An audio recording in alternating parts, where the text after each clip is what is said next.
Hey buddies, welcome to PythonTutorials Advanced Series. So previous video la நம்ம என்ன பார்த்தோம் அப்படினா operator overloading னா என்ன, அதுல எப்படி comparison operator நம்ம perform பண்றதுங்கறத ஒரு சில examples மூலமா நாம வந்து பார்த்திருந்தோம். So previous video பார்க்காம யாராவது ஸ்ட்ரைட்டா அந்த வீடியோ பார்த்துட்டு இருக்கீங்க அப்படினா please நீங்க அந்த வீடியோ பார்த்துட்டு இப்ப பார்த்துட்டு இருக்க வீடியோ நீங்க பார்க்க கண்டினியூ பண்ணுங்க. So that நம்ம ஃபர்தரா பார்க்க போற கான்செப்ட்ஸ் எல்லாமே உங்களுக்கு இன்னும் ரொம்பவே கிளியராவும் டீடைல்டாவும் புரியும். ஓகே, இன்னைக்கு இந்த வீடியோல நம்ம என்ன பார்க்க போறோம் அப்படினா மெத்தட் ஓவர்லோடிங்னா என்ன அப்படின்னு தான் நாம வந்து பார்க்க போறோம். ஓகே, ஜூபிட்டர் நோட்புக் ஓபன் பண்ணிக்கலாம். சோ ஊப்ஸ் கான்செப்ட்ல பாலிமார்பிசம்னா என்ன அப்படின்னு தான் நம்ம வந்து பார்த்துட்டு இருக்கோம். சோ பாலிமார்பிசம்ல 3 டைப்ஸ் இருக்கு அப்படின்னு நம்ம வந்து பார்த்திருக்கோம். சோ அதுல கவர் ஆகக்கூடிய விஷயங்கள் தான் ஒன்னு வந்துட்டு ஆபரேட்டர் ஓவர்லோடிங், இன்னொன்னு வந்து மெத்தட் ஓவர்லோடிங், இன்னொன்னு வந்துட்டு மெத்தட் ஓவர் ரைடிங். சோ ப்ரீவியஸா நாம போட்ட வீடியோஸ்ல ஆபரேட்டர் ஓவர்லோடிங்னா என்னங்கறத நம்ம வந்துட்டு கம்ப்ளீட்டாவும் டீடைலாவும் நிறைய எக்ஸாம்பிள்ஸோடவும் நம்ம வந்து பார்த்தாச்சு.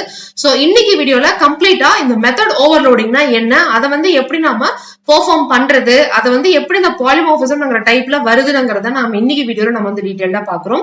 சோ யாராவது ஸ்ட்ரைட்டா மெத்தட் ஓவர்லோடிங் பார்த்துட்டு இருக்கீங்க அப்படின்னா ஃபர்ஸ்ட் ஆபரேட்டர் ஓவர்லோடிங்னா என்னன்னு பார்த்துட்டு அதுக்கப்புறமேட்டு மெத்தட் ஓவர்லோடிங் இப்போ நீங்க பார்த்துட்டு இருக்க வீடியோ நீங்க பார்க்க கண்டினியூ பண்ணுங்க. அப்போ உங்களுக்கு வந்துட்டு ரொம்பவே கிளியரா உங்களுக்கு வந்துட்டு நீங்க பார்க்க போற கான்செப்ட்ஸ் எல்லாமே உங்களுக்கு நல்லாவே தெரியும். ஓகே, இப்போ ஃபர்ஸ்ட் மெத்தட் ஓவர்லோடிங்னா என்னங்கறத நாம வந்து இப்போ பார்க்கலாம். சோ பாலிமார்பிசம்னாலே உங்க எல்லாத்துக்குமே நல்லாவே தெரியும். சோ பாலிமார்பிசம் அப்படின்னு பிரிப்பாங்க அப்படின்னு நம்ம வந்து சொல்லியிருந்தோம். சோ பாலினா மெனி, ஃபார்மிசம் அப்படின்னா ஃபார்ம்ஸ் அப்படின்னு நம்ம வந்து சொல்லிருந்தோம். சோ மெனி ஃபார்ம்ஸ் அப்படின்னு சொல்லுவோம். சோ இதுல மெத்தட் ஓவர்லோடிங்னா நம்மளுக்கு என்ன வரும் அப்படின்னு பாத்தீங்கன்னா மெத்தடோட பேர் வந்துட்டு ஒரே பேர் தான் இருக்கும். ஃபார் எக்ஸாம்பிள் ஃபங்க்ஷன் அப்படின்னு சொல்லி நான் ஒரே ஒரு பேர் தான் கொடுத்திருக்கேன் அப்படின்னா இதுல வந்துட்டு ஃபர்ஸ்ட் நான் ஒரு பேராமீட்டர் தான் பாஸ் பண்ணுவேன். அதே மாதிரி இன்னொரு ஃபங்க்ஷன் நான் வந்துட்டு கிரியேட் பண்ணுவேன். இன்னொரு ஃபங்க்ஷன் நான் வந்துட்டு அதே ஃபங்க்ஷன்ங்கிற பேர் தான் தருவேன். இந்த இடத்துல நான் வந்துட்டு 2 பேராமீட்டர்ஸ் நான் வந்து பாஸ் பண்ணுவேன். சோ திரும்ப அதே மாதிரி இன்னொரு ஃபங்க்ஷன் நான் வந்து கிரியேட் பண்ணுவேன். சோ இந்த இடத்துல 3 பேராமீட்டர்ஸ் நான் வந்து பாஸ் பண்ணுவேன். சோ இந்த இடத்துல இப்ப நீங்க பாத்தீங்க அப்படின்னா ஃபங்க்ஷன்ங்கிறது ஒரே ஒரு ஃபங்க்ஷன் தான், அதாவது ஒரே ஒரு ஃபங்க்ஷன் அப்படின்னு தான் நான் வந்து கொடுத்திருக்கேன். கொடுத்திருக்க பேராமீட்டர்ஸ்க்கு ஏத்த மாதிரி எனக்கு வந்துட்டு வெவ்வேறு மாதிரி ஆபரேஷன்ஸ் நடக்கும். ஃபார் எக்ஸாம்பிள் இந்த ஃபர்ஸ்ட் ஃபங்க்ஷன்ல பாத்தீங்க அப்படின்னா ஒரு பேராமீட்டர் ரிசீவ் பண்ணுது. சோ செகண்ட் இதுல பாத்தீங்க அப்படின்னா 2 பேராமீட்டர் ரிசீவ் பண்ணுது. மூணாவது எக்ஸாம்பிள்ல பாத்தீங்க அப்படின்னா 3 பேராமீட்டர்ஸ் நமக்கு வந்து ரிசீவ் பண்ணுது. சோ ஒவ்வொருத்துக்கும் பெர்ஃபார்ம் ஆகக்கூடிய ஒர்க் வந்துட்டு வேற மாதிரி இருக்கும். சோ இதுதான் வந்துட்டு மெனி ஃபார்ம்ஸ்ல பெர்ஃபார்ம் ஆகுறது அப்படின்னு வந்து நம்மளுக்கு சொல்லுவாங்க. சோ அதனாலதான் இது வந்துட்டு பாலிமார்பிசம்ங்கிற டாபிக் உள்ள நம்மளுக்கு வந்து வருது. சோ இப்போ இதை வந்து எப்படி கோட்ல இருக்கும்ங்கறத நம்ம வந்து இப்ப பார்க்கலாம். ஓகே, இப்போ நான் சொன்ன விஷயத்த நான் வந்துட்டு அப்படியே நான் வந்து கோட்ல எழுதிருக்கேன். சோ என்ன பண்ணிருக்கேன் அப்படின்னு பாத்தீங்கன்னா ஒரு கிளாஸ் கிரியேட் பண்ணியாச்சு, அதுக்கப்புறம் ஒரு ஃபங்க்ஷன் கொடுத்தாச்சு. சோ ஒரு பேராமீட்டர் வாங்கி அந்த ஒரு பேராமீட்டரை பிரிண்ட் பண்ற மாதிரி ஒரு ஸ்டேட்மெண்ட் கொடுத்திருக்கேன். அப்புறம் இன்னொரு ஃபங்க்ஷன் கொடுத்தாச்சு. சோ 2 பேராமீட்டர்ஸ் கொடுத்துட்டு ஏவையும் பியும் பிளஸ் பண்ற மாதிரி கொடுத்திருக்கேன். அடுத்து இன்னொரு ஃபங்க்ஷன் கொடுத்தாச்சு, ஏபிசி 3 பேராமீட்டர் கொடுத்துட்டு 3 பேராமீட்டரை ஆட் பண்ற மாதிரி நான் இந்த இடத்துல வந்து கொடுத்திருக்கேன். அதாவது ஊப்ஸ் கான்செப்ட் இருக்கக்கூடிய மத்த ப்ரோக்ராமிங் லாங்குவேஜஸ் எடுத்துக்கிட்டீங்க அப்படின்னா C++, ஜாவா இந்த மாதிரி எந்த லாங்குவேஜ் நீங்க எடுத்துக்கிட்டீங்க அப்படின்னாலுமே அதுல வந்துட்டு இந்த மெத்தட் ஓவர்லோடிங்ங்கிற கான்செப்டை நம்மளுக்கு வந்துட்டு C++ம் ஜாவாவும் நம்மளுக்கு வந்துட்டு சப்போர்ட் பண்ணும். சோ இந்த கான்செப்ட் தான் வந்துட்டு நம்மளுக்கு மெத்தட் ஓவர்லோடிங் அப்படின்னு சொல்லுவாங்க. சோ இது ஒன்னொன்னுமே ஒவ்வொரு மெத்தட்ங்கிறது உங்க எல்லாத்துக்குமே நல்லாவே தெரியும். சோ இந்த மெத்தட் நம்ம வந்துட்டு ஓவர்லோட் பண்றோம். சோ எப்படி ஓவர்லோட் பண்றோம்னு பாத்தீங்கன்னா ஒரு இதுல ஃபர்ஸ்ட் ஒரு பேராமீட்டர், அப்புறம் 2 பேராமீட்டர், அடுத்து 3 பேராமீட்டர் கொடுத்தா இந்த மாதிரி பண்ணு, ஒரு பேராமீட்டர்னா இந்த மாதிரி பண்ணு நம்ம வந்து சொல்றோம் இல்லையா. சோ இதுதான் வந்துட்டு ஜெனரலா மெத்தட் ஓவர்லோடிங் கான்செப்ட்ல வரும். சோ ஃபங்க்ஷனோட பேர் வந்துட்டு ஒரே பேர் தான், நம்ம தரக்கூடிய பேராமீட்டர்ஸ் வந்துட்டு டிஃபரெண்டா இருக்கும். சோ இந்த மாதிரி இருந்ததுன்னா இது வந்துட்டு மெத்தட் ஓவர்லோடிங் சொல்லுவாங்க. சோ இந்த மெத்தட் ஓவர்லோடிங்ங்கிற கான்செப்ட் வந்துட்டு ஊப்ஸ்ல மோஸ்டா C++, ஜாவால நம்மளுக்கு வந்துட்டு கரெக்டாவே நம்மளுக்கு வந்து சப்போர்ட் பண்ணும். பட் ஆனா பைத்தான் பொறுத்த வரைக்கும் நம்மளுக்கு வந்துட்டு சப்போர்ட் பண்ணாது. சோ இந்த கூட நான் வந்து இப்ப ரன் பண்றேன். சோ ரன் பண்ணும்போது உங்களுக்கு ஏன் சப்போர்ட் ஆகாதுங்கிறது உங்களுக்கு கிளியரா புரியும். சோ இப்ப ரன் பண்ணும்போது எனக்கு வந்து அவுட்புட் வந்து வந்துருச்சு. சோ இந்த இடத்துல எனக்கு எப்படி அவுட்புட் வந்திருக்கு அப்படின்னு பாத்தீங்கன்னா நான் வந்துட்டு 3 வேல்யூஸ் நான் வந்து இந்த இடத்துல கொடுத்திருக்கேன். சோ இந்த இடத்துல 3 வேல்யூஸ் கொடுத்திருக்கிறது இந்த இடத்துல தான். சோ ஏக்கு வந்து 10, பிக்கு வந்து 20, சிக்கு வந்து 13 அலோகேட் ஆயிட்டு 10 + 20 + 30 எனக்கு வந்து இந்த ஆன்சர் அப்படின்னு எனக்கு வந்து வந்திருக்கு. சோ இந்த இடத்துல என்ன பண்றேன்னு பாத்தீங்கன்னா இந்த 13ங்கிறத எடுத்துட்டு வெறும் 2 பேராமீட்டர் மட்டும் நான் வந்து கொடுத்துட்டு ரன் பண்றேன். சோ 2 பேராமீட்டர் மட்டும் நான் கொடுத்துட்டு ரன் பண்ணும்போது ஆக்சுவலா எனக்கு எங்க போகணும் அப்படின்னு பாத்தீங்கன்னா இந்த இடத்துல போகணும். சோ ஏக்கு வந்து 10 போகணும், பிக்கு வந்து 20 போகணும், 10யும் 20யும் ஆட் பண்ணி எனக்கு வந்து 13ங்கிற அவுட்புட் தான் எனக்கு வந்து தரணும். பட் ஆனா பைத்தான்ல நான் ரன் பண்ணேன் அப்படின்னா எனக்கு வந்து எரர் தான் வரும். என்ன எரர் வரும் அப்படின்னா மிஸ்ஸிங் 1 ரெக்வயர்ட் பொசிஷனல் ஆர்குமெண்ட்ஸ் அப்படின்னு சொல்லுது. அதாவது சி அப்படின்ட்டு நீங்க வந்து இன்னொரு ஆர்குமெண்ட் நீங்க வந்து தரணும், 3 தேவைப்படுது, நீங்க ஆனா 2 தான் தரீங்க அப்படின்னு வந்து சொல்லும். சோ இது எதனால சொல்லுது அப்படின்னு பாத்தீங்கன்னா நீங்க ஃபர்ஸ்ட் இந்த ஃபங்க்ஷன் எழுதிட்டு செகண்ட் இந்த ஃபங்க்ஷன் எழுதும் போதே உங்களுக்கு ஃபர்ஸ்ட் இங்க இருக்கிற ஃபங்க்ஷன் வந்துட்டு ஓவர் ரைட் ஆயிடும், அதாவது இல்லாம போயிட்டு அதுக்கு மேல இதை போய் ரைட் பண்ணிடும். சோ இப்ப திரும்ப நீங்க இந்த செகண்ட் ஃபங்க்ஷன் எழுதிட்டு இந்த 3வது ஃபங்க்ஷன்ல இந்த 3 பேராமீட்டர்ஸ் தரும்போது என்ன ஆகும்னு பாத்தீங்கன்னா இங்க இருக்கக்கூடிய ஃபங்க்ஷன் உங்களுக்கு வந்துட்டு இல்லாம போயிடும். சோ இப்போ கோரா நீங்க பாத்தீங்க அப்படின்னா அப்படின்னா நீங்க எழுதிருக்க இந்த ஃபர்ஸ்ட் இருக்கக்கூடிய அந்த 4 லைன் நம்மளுக்கு இருக்கவே இருக்காது. கிளாஸ் ஏக்குள்ள வெறும் இந்த ஒரே ஒரு ஃபங்க்ஷன் மட்டும் தான் இருக்கும். சோ இந்த இடத்துல பாத்தீங்கன்னா ABC 3 பாராமீட்டர் தேவை. பட் ஆனா நீங்க இந்த இடத்துல 2 தான் கொடுத்திருக்கீங்க, அதனால என்னால ரன் பண்ண முடியாது அப்படின்னு சொல்லிட்டு நம்மளுக்கு வந்து எரர் வந்து வரும். சோ இததான் வந்துட்டு மெத்தட் ஓவர்லோடிங் கான்செப்ட் வந்துட்டு பைத்தான்ல சப்போர்ட் ஆகாது அப்படின்னு சொல்லுவாங்க. ஆனா இதே கூட நீங்க வந்துட்டு உங்களோட C++லயோ இல்ல ஜாவாலயோ நீங்க போட்டீங்க அப்படின்னா நீங்க 2 பாராமீட்டர் கொடுத்தாலும் ரன் ஆகும், 1 பாராமீட்டர் கொடுத்தாலும் ரன் ஆகும், 3 பாராமீட்டர் கொடுத்தாலும் ரன் ஆகும். பிகாஸ் அந்த பாராமீட்டருக்கு ஏத்த மாதிரி மேல இருக்கக்கூடிய அந்த ஃபங்க்ஷனை போய் பார்க்கும். சோ ஃபங்க்ஷனை பார்த்துட்டு அதுக்குரிய ஆபரேஷன்ஸ் நம்மளுக்கு வந்து பெர்ஃபார்ம் பண்ணும். சோ இந்த மாதிரி ஸ்ட்ரெயிட்டா மெத்தட் ஓவர்லோடிங்ங்கிற கான்செப்டை நம்மளால பைத்தான்ல பெர்ஃபார்ம் பண்ண முடியாது.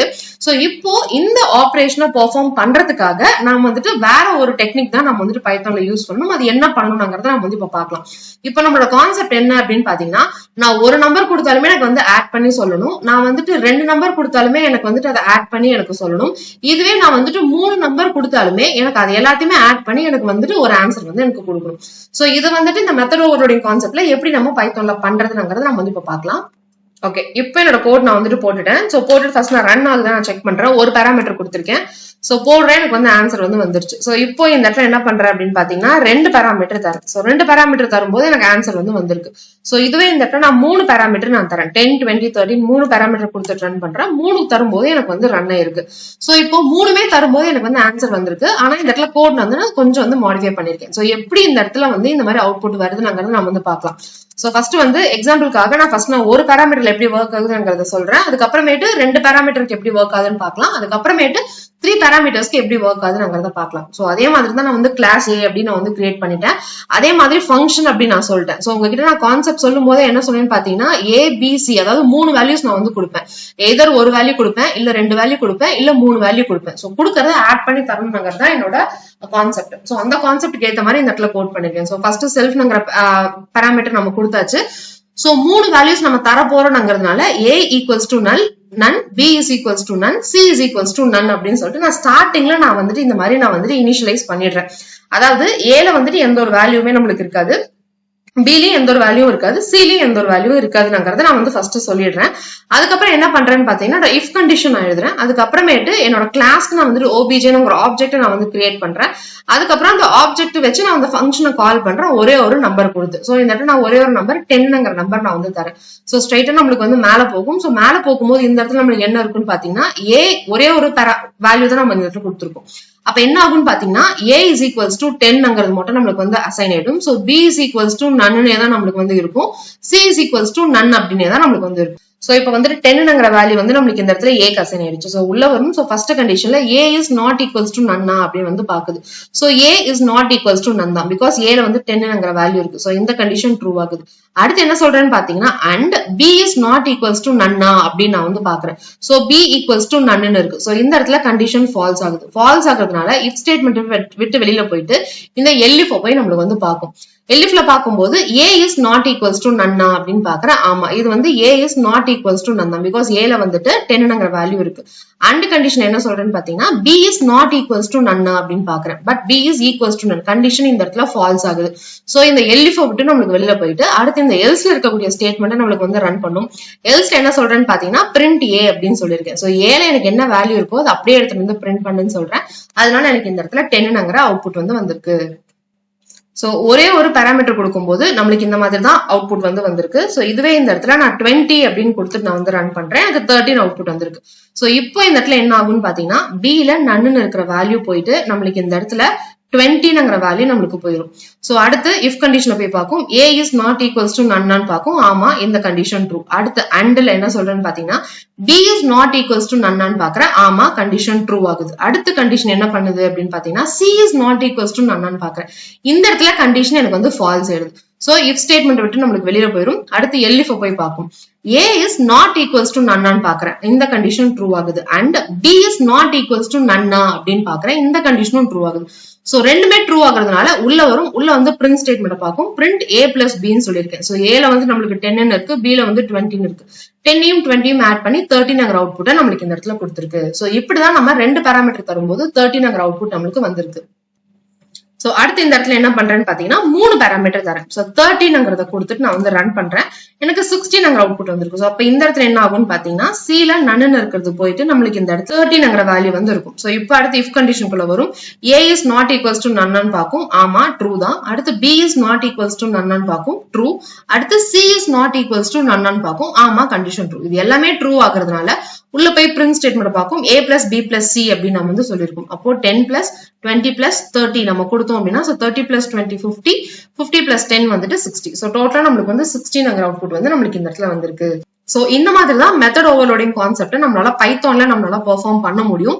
சோ நம்ம முன்னாடி மத்த ப்ரோக்ராம்ஸ்ல பண்ற மாதிரி இந்த ப்ரீவியஸ் கோட் நம்ம பார்த்தோம் இல்லையா, இந்த மாதிரி ஒரே நேம் கொடுத்துட்டு இந்த மாதிரி பெர்ஃபார்ம் பண்ணுவோம் இல்லையா, பாராமீட்டர்ஸ் மட்டும் மாத்தி இந்த மாதிரி நம்மளால பண்ண முடியாது. சோ இது வந்துட்டு கான்செப்சுவலா இது வந்துட்டு கரெக்ட் தான். ஆனா இது வந்து மத்த ப்ரோக்ராமிங் லாங்குவேஜஸ்ல தான் செட் ஆகும். C++, ஜாவா இதுல எல்லாம் இந்த கான்செப்ட் வந்துட்டு நம்மளுக்கு வந்து கரெக்டா ஒர்க் ஆகும். பட் ஆனா பைத்தான் பொறுத்த வரைக்கும் டைரக்டா மெத்தட் ஓவர்லோடிங் நம்மளுக்கு சப்போர்ட் பண்ணாது. அதை வந்து நம்மளால இந்த மாதிரி தான் நம்மளால அட்டைன் பண்ண முடியும். சோ இதுவே இந்த கூட நான் இன்னும் கொஞ்சம் மாடிஃபை பண்றேன். சோ என்ன பண்றேன்னு பாத்தீங்கன்னா இதே கூட காப்பி பண்ணி பேஸ்ட் பண்ணிட்டு இந்த இடத்துல நான் இன்னும் என்னோட வேல்யூஸ் மட்டும் நான் வந்து மாத்துறேன். இந்த இடத்துல 2 பாராமீட்டர் தரேன். அதுக்கப்புறம் திரும்ப இன்னொரு வாட்டி கால் பண்ணிட்டு ஒரே ஒரு பாராமீட்டர் தரேன். சோ இப்ப ரன் பண்ணும்போது பாத்தீங்க அப்படின்னா நம்மளுக்கு வந்துட்டு கரெக்டா வரும். சோ ஃபர்ஸ்ட் வந்துட்டு ஃபங்க்ஷன்ங்கறத கால் பண்றோம். சோ இதே மாதிரி இஃப் ஸ்டேட்மெண்ட் ரன் ஆயிட்டு நமக்கு வந்து ஃபர்ஸ்ட் ட்ரூ ஆயிட்டு நம்மளுக்கு இந்த 16ங்கற அவுட்புட்டை பிரிண்ட் பண்ணும். அடுத்து திரும்ப இந்த ஃபங்க்ஷனை வந்து கால் பண்றேன். சோ 10 and 20 ஆகும்போது இந்த கண்டிஷன் ட்ரூ ஆகும். சோ ட்ரூ ஆயிட்டு நம்மளுக்கு 13ங்கற அவுட்புட் வந்து வந்திருக்கு. அடுத்து இந்த ஒரே ஒரு பாராமீட்டர் கொடுத்து கால் பண்ணும்போது நம்மளுக்கு இந்த ஸ்டேட்மெண்ட் ட்ரூ ஆயிட்டு நம்மளுக்கு இந்த இடத்துல 10ங்கற அவுட்புட் வந்து வந்திருக்கு. சோ இதே மாதிரி நீங்க ஒரு ஃபங்க்ஷன் கிரியேட் பண்ணிட்டு இந்த மாதிரி நீங்க அந்த ஆப்ஜெக்ட் வச்சுட்டு நீங்க அடுத்தடுத்த பாராமீட்டர்ஸ் கொடுத்து நீங்க கூட இந்த மாதிரி கூட நீங்க வந்து கால் பண்ணிக்கலாம். சோ இந்த மாதிரி கால் பண்ணீங்கனாலும் உங்களுக்கு வந்து கரெக்டா தான் வந்து ரன் ஆகும். சோ மெத்தட் ஓவர்லோடிங் நம்மளுக்கு பைத்தான்ல டைரக்டா சப்போர்ட் பண்ணாதுங்கிறதுனால நம்ம வந்துட்டு இந்த மாதிரி ஃபர்ஸ்ட் நம்ம நன் அப்படின்னு நம்ம வந்து அசைன் பண்ணிடணும். அதுக்கப்புறம் ஒரு வேல்யூ கொடுத்தா எப்படி பெர்ஃபார்ம் ஆகணும், 2 வேல்யூ கொடுத்தா எப்படி பெர்ஃபார்ம் ஆகணும், 3 வேல்யூ கொடுத்தா எப்படி பெர்ஃபார்ம் ஆகணும்ங்கறத நம்ம இஃப் கண்டிஷன்ஸ்ல இந்த மாதிரி சொன்னோம் அப்படின்னா நமக்கு வந்து அவுட்புட் வந்துட்டு ரொம்பவே கரெக்டா நம்மளுக்கு வந்து இந்த மாதிரி வரும். சோ இந்த இடத்துல பாத்தீங்க அப்படின்னா சோ ஃபங்க்ஷன் வந்துட்டு ஒரே ஒரு ஃபங்க்ஷன் தான். ஃபங்க்ஷனோட நேம் வந்துட்டு ஒன்னா தான் இருக்கும். பட் ஆனா ஃபர்ஸ்ட் இதுல அக்செப்ட் பண்றது ஒரு பாராமீட்டர் அக்செப்ட் பண்ணும். சோ அடுத்து 2 பாராமீட்டர் அக்செப்ட் பண்ணும். சோ அடுத்து வந்துட்டு 3 பாராமீட்டர் அக்செப்ட் பண்ணும்.